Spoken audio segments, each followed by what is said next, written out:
war is launched.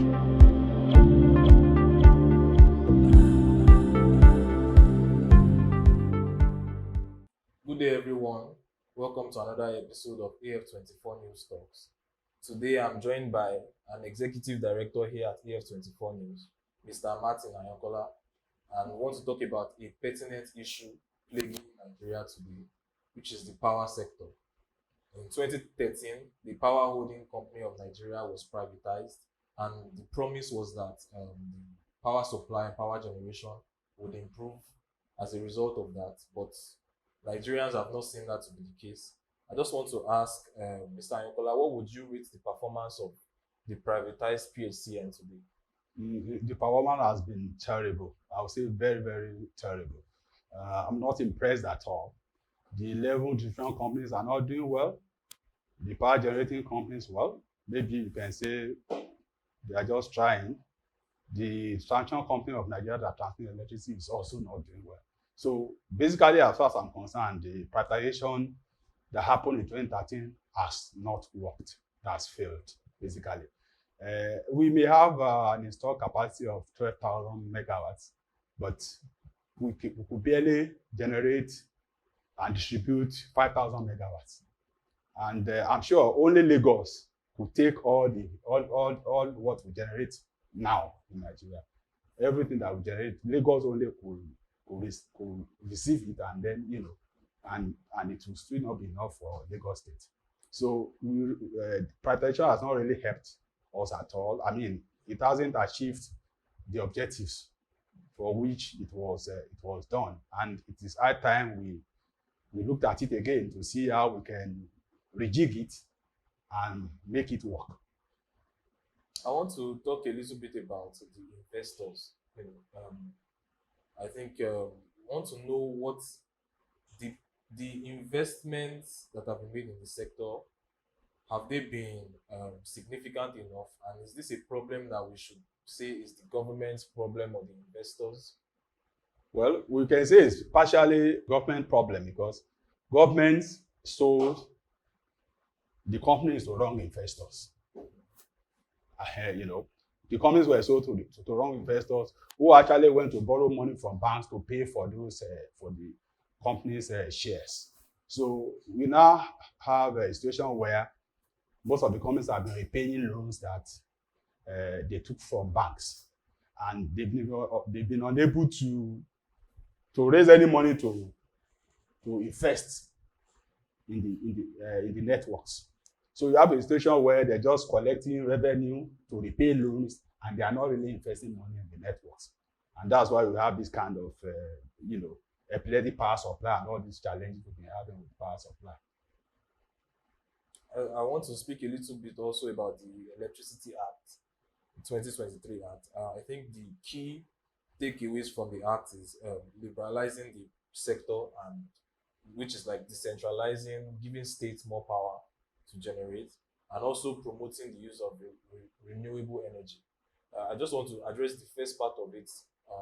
In what ways do you think the states can come in to take advantage of that? I've been expecting the states to start doing something. Let them start taking baby steps towards that goal. I've not really seen anything from the states so far. Most of them have not really taken any steps towards improving the power supply situation. Yes, the law is an improvement on what was done in 2005. And this time is not it's saying okay, states can now participate, and they can generate, transmit, and distribute, which is a good thing. But I've not seen states coming out to say we want to do this or that. They've been too quiet for my liking. I think states needs to step up and start to look for collaborations with the private sector to improve power supply in their states. Some states have solar resource, some have water, some have all kinds of things, renewable. They can actually look at using renewable energy to generate electricity.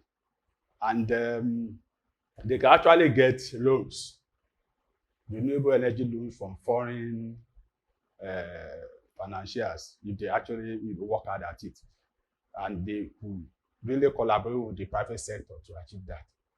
I want to come to that point about the renewable energy. I just want to ask you think is a little bit futuristic. What are your thoughts about the practicality of um, Nigeria, which is, I think, a country that has failed to really even leverage what we have in terms of fossil resources and everything, trying to focus on renewable energy. What are your thoughts on that? Well, I think I'm just looking at a kind of having the proper energy mix.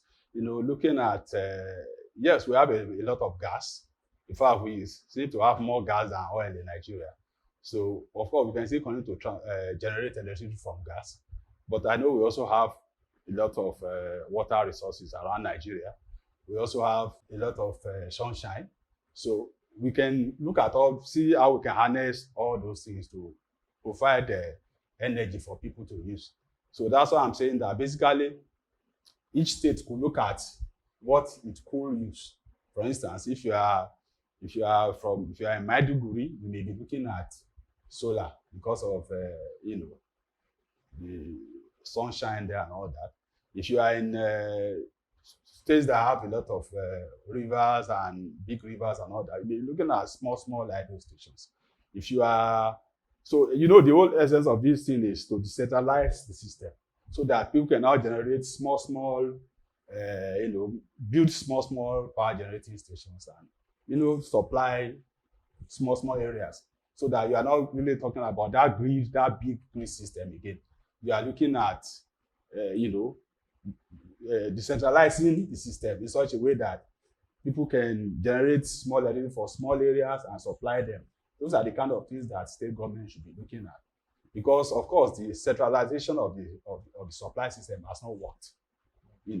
Has not worked. Obviously, it hasn't worked. So let's look at how we can simplify the process in such a way that, a small area like Ikeja will have a power company generating and distributing electricity within that place.